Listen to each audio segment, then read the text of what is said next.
Let's reject. What am I talking about? You know, when you have a moment. I mean, I have many of those in the shower. I've shared that before if you follow my journey. When you realize, I mean, something that you've known, but emotionally it was hard for you to accept. Yeah, I had one of those moments this morning where I fully am accepting it now, where I'm like, okay, this situation is not for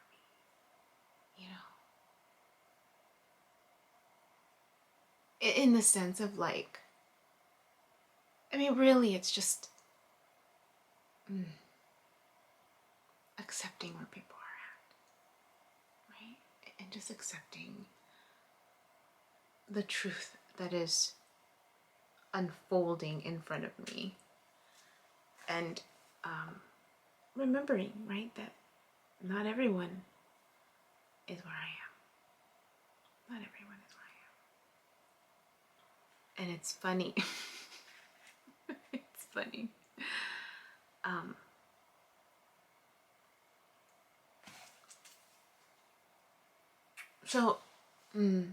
Yeah, I had that realization.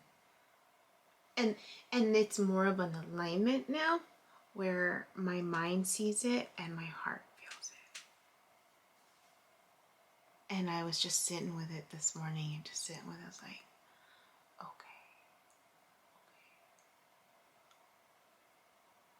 And then the thought came, the thought that immediately came after is, well, what if I'm wrong, right?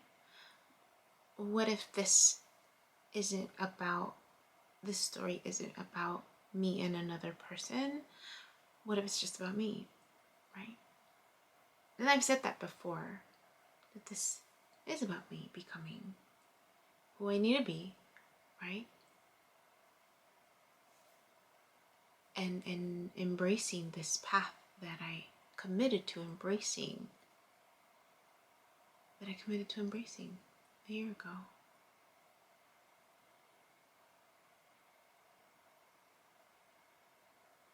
Yeah. And that, what if,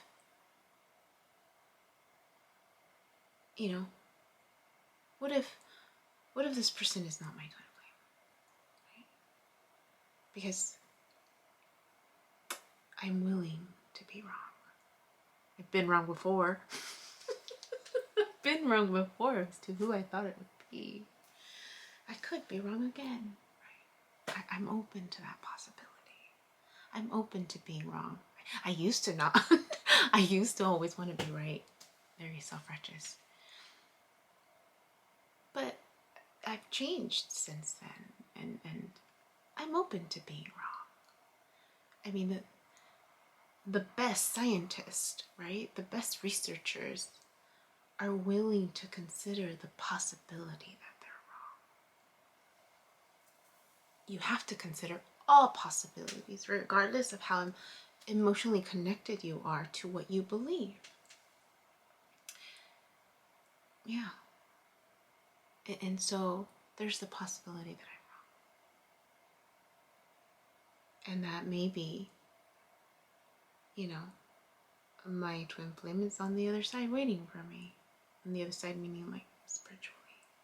And then because then I started thinking about like all these energetic experiences that I had last year, where, I had that first one where someone was trying to barge in through my door, and this woof of energy in there, embracing me, and holding my hand and then just whispering in my ear. And then the physical embrace, right?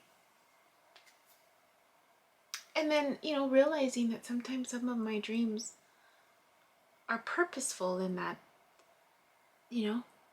I mean, I now believe that it's really your higher self communicating through you, to you, through symbols, right? And emotional connectedness to events. So then what if, what if that was every person in my path was just placed in front of me so that I can have an emotional reaction to embrace the learning and the wounds that I came with, right? And to heal that and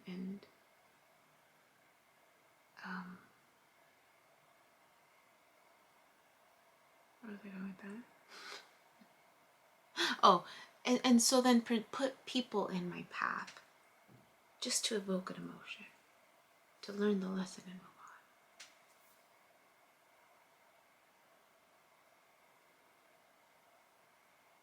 So I'm considering that too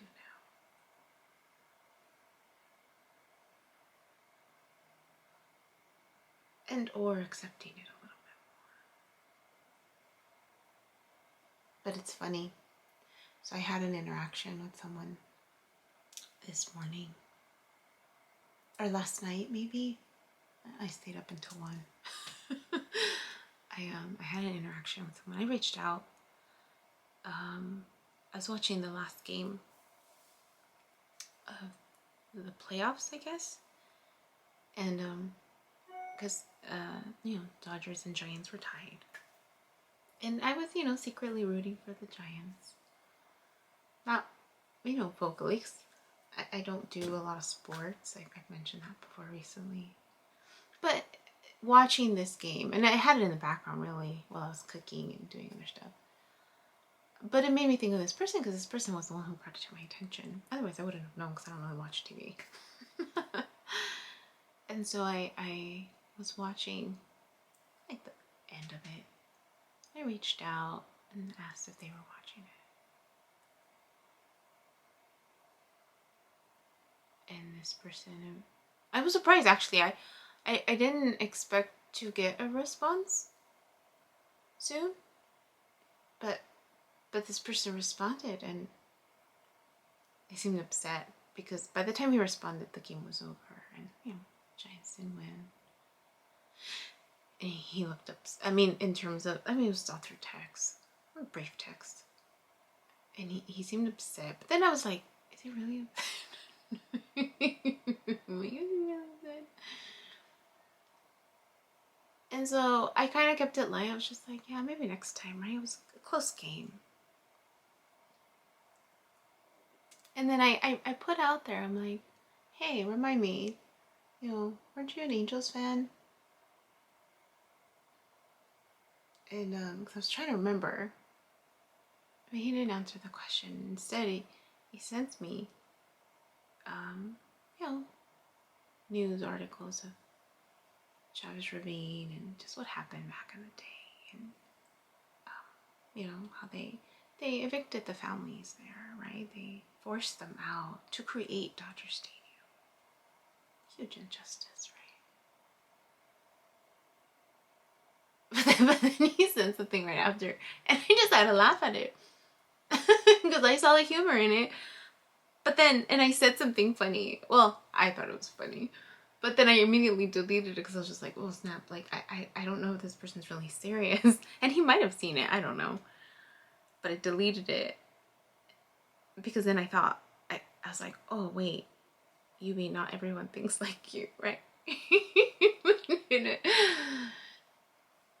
There's crime everywhere. There's crime everywhere, right? That's what you pay attention to. And so this person is sending me, it's not funny. It's not funny because it's people getting hurt. And that's not what I'm laughing about or giggling about. Because he's showing like it's like a meme. It's a meme. I don't want to butcher it. It's an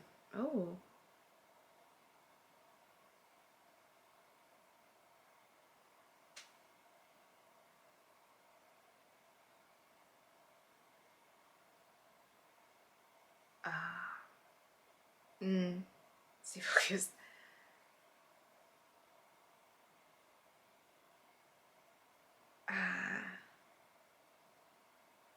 sorry. So this person sends me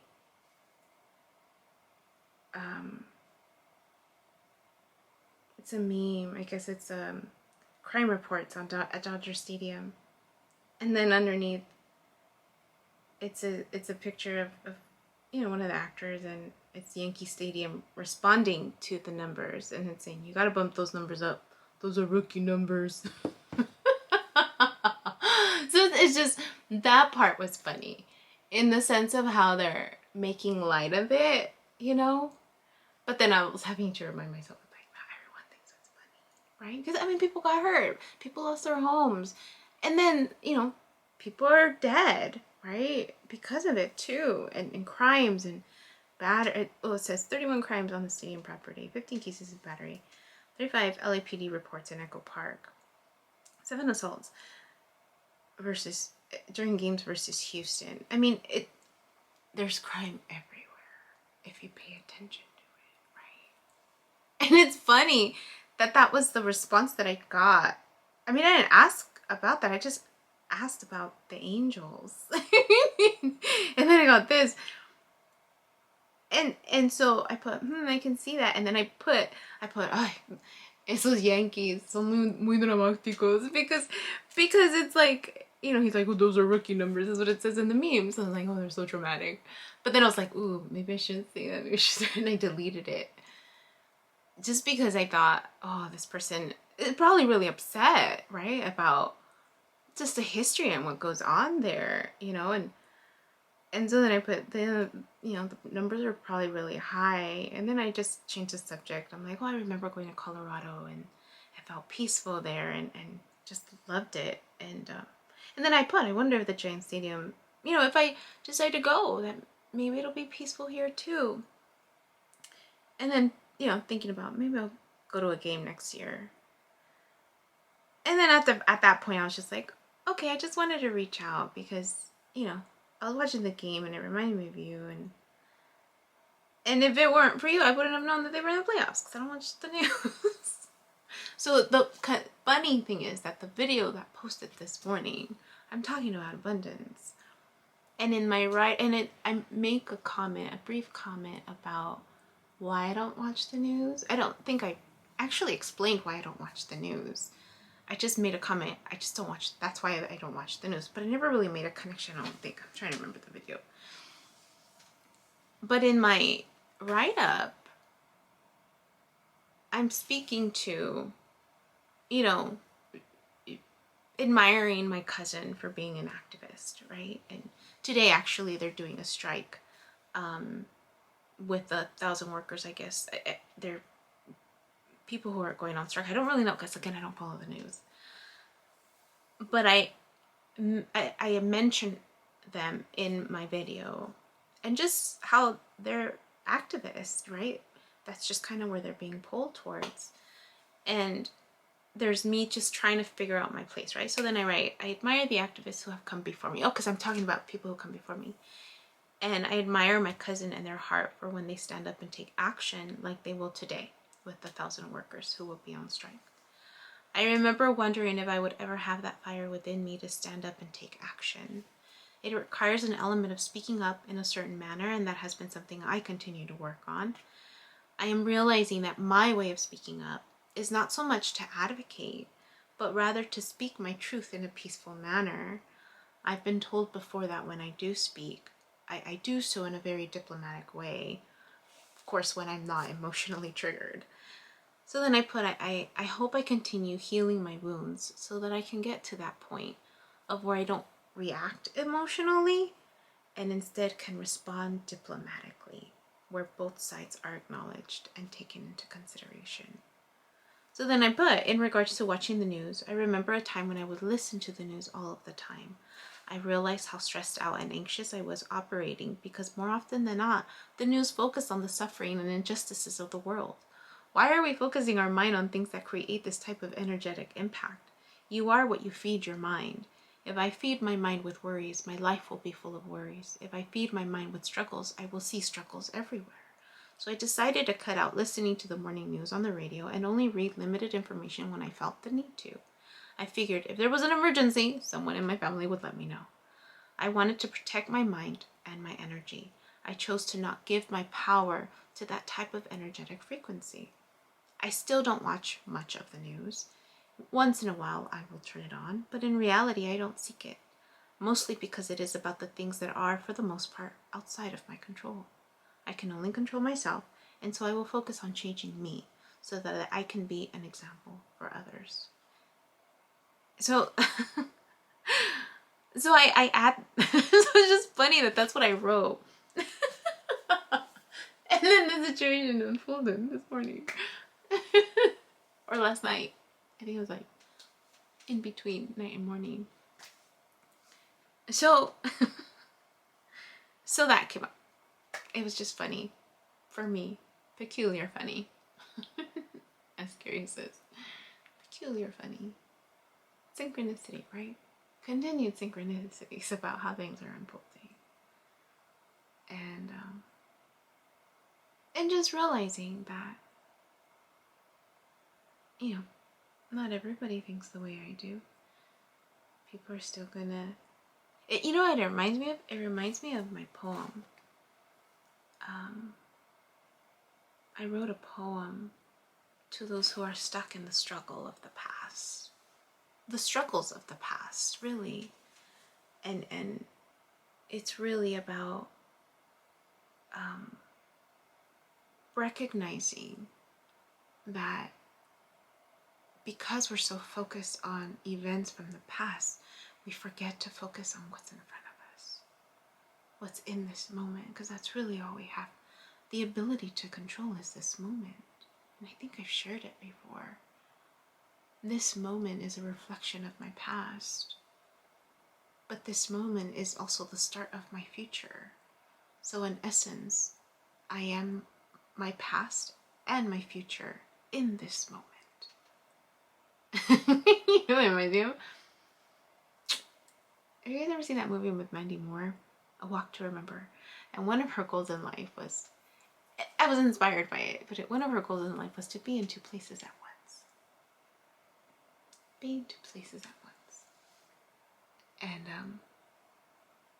And then how he, found out she had cancer and put her on the state line, right? And told her to spread her legs because she would be on two sites at once. But we're constantly in two places at once.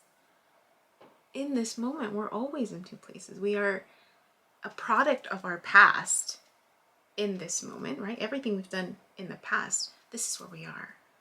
But the future is still unwritten. So what I do now will then prepare what I do in the next moments, right? As they unfold, my future, so to speak. So I'm always in two places at once.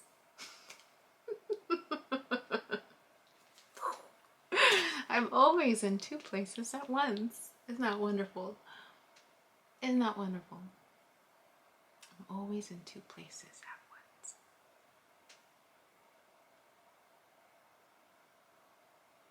I'm always in two places at once.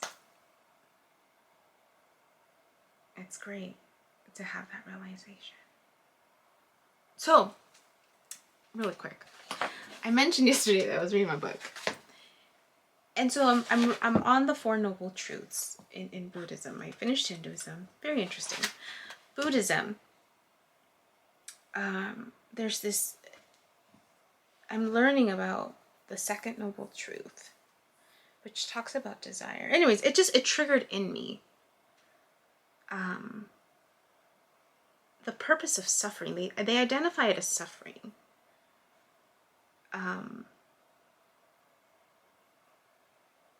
And I don't know why I wrote this. I don't know why I wrote this. If you could see how I read. But I put, how we look at suffering, really. I mean, and it makes sense. It gets connected because when we look at the news, we're looking at people's suffering, right?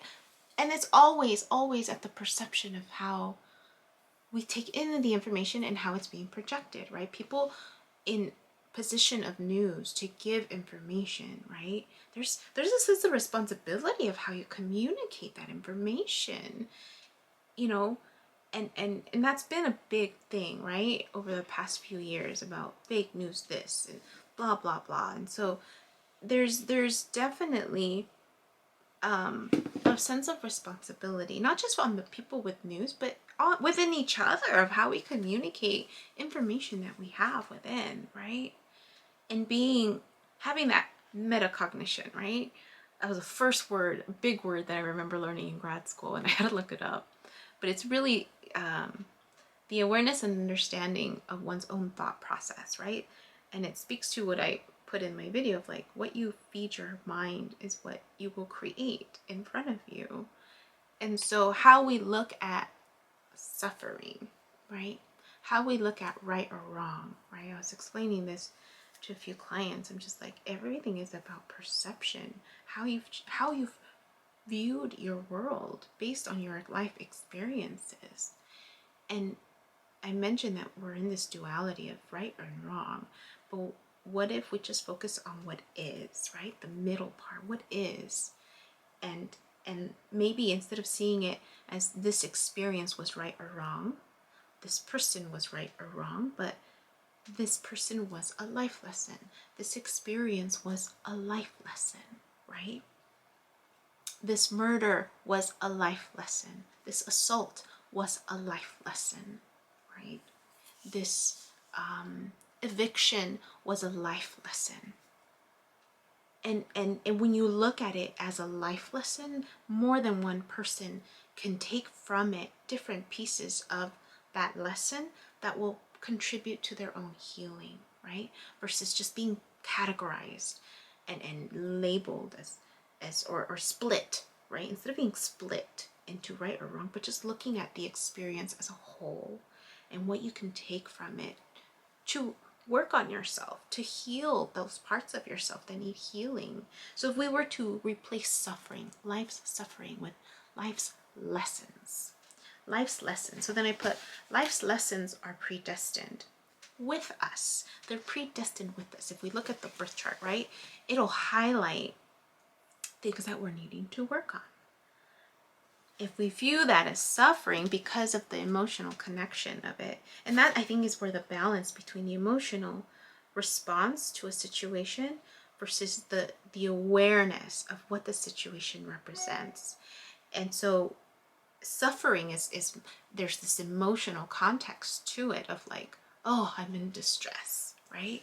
But if we look at it as a lesson, right, more of that awareness and knowing and being aware that this lesson can incorporate emotions and thoughts and beliefs, right?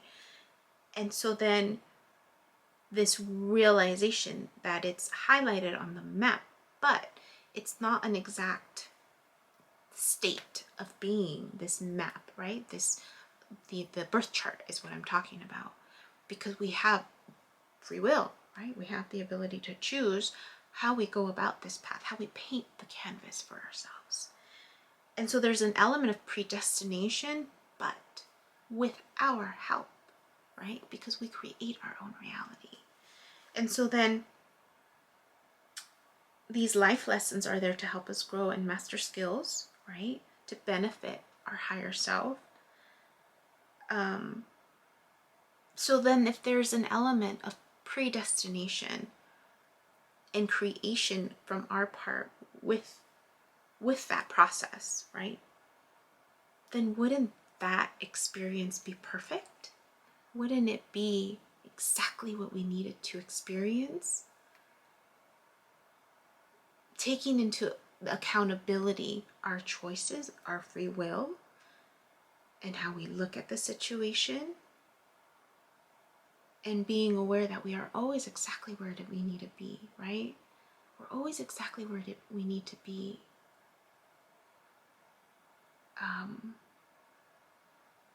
With the tools that we have at hand, right? Because we're working on creating more tools, learning more tools, right? Learning how to use more tools, learning new skills. So we're always exactly where we need to be. Even delays are purposeful, right? for some, it's just going to take a little longer.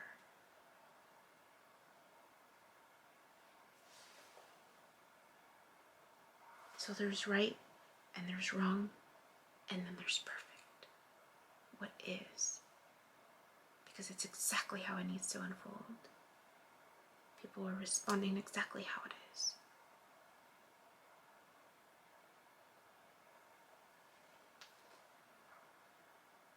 That's all. That's what got triggered from that interaction in the video that I posted this morning, and just the connection of it all.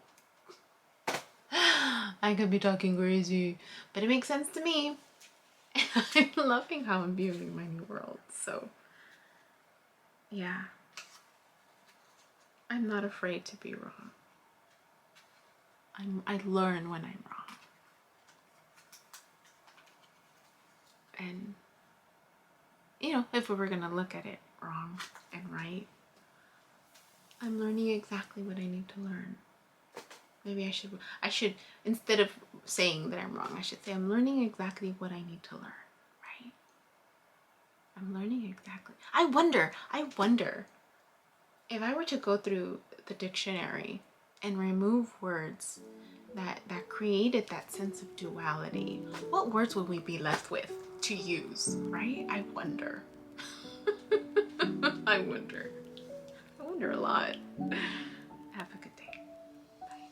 Hi, my name is Yubi, and in case you haven't figured it out, this footage is capturing my experience as I learn to navigate my personal spiritual awakening. I am learning that this experience is unique to each one of us. In whatever way we believe we are embracing living our truth, this just happens to be my journey. And despite me having a graduate degree and a license in clinical social work, this by no means is intended to replace any type of mental health advice. This is just me on a personal level, documenting my experience, shedding light on the truth that I am learning and discovering for myself, and really inviting you along for the ride. If by some magical chance you find this content to be helpful in any way, shape, or form, please click the like button, share the message, subscribe to my YouTube channel. I have an Instagram account, a personal one, and one specifically for this channel that you're more than welcome to check out. I'm an open book. I have also created t-shirt designs. I'm wearing my favorite one right now, which is the North Node design, but I have that and other things that you can look at inspired by this process and journey, and I have the link in the description box as well as in the about section of my YouTube channel. So you're more than welcome to check those items out. Any type of support is great. Again, if you find this content really helpful or meaningful, sometimes when we take that step and be vulnerable, with showing what's inside our hearts and what's really our truth, we realize that we're much more connected than what we thought we were. And so I hope that as I'm living this experience and that you find some type of truth for yourself, or find some type of ability to heal in some way just by relating, just by knowing that you're not alone. That really has been my goal with this process, not just being able to connect with others, but really for my own healing. It's definitely been a therapeutic experience and a very creative one for myself. So I thank you, and I wish you all the best, and we'll see what else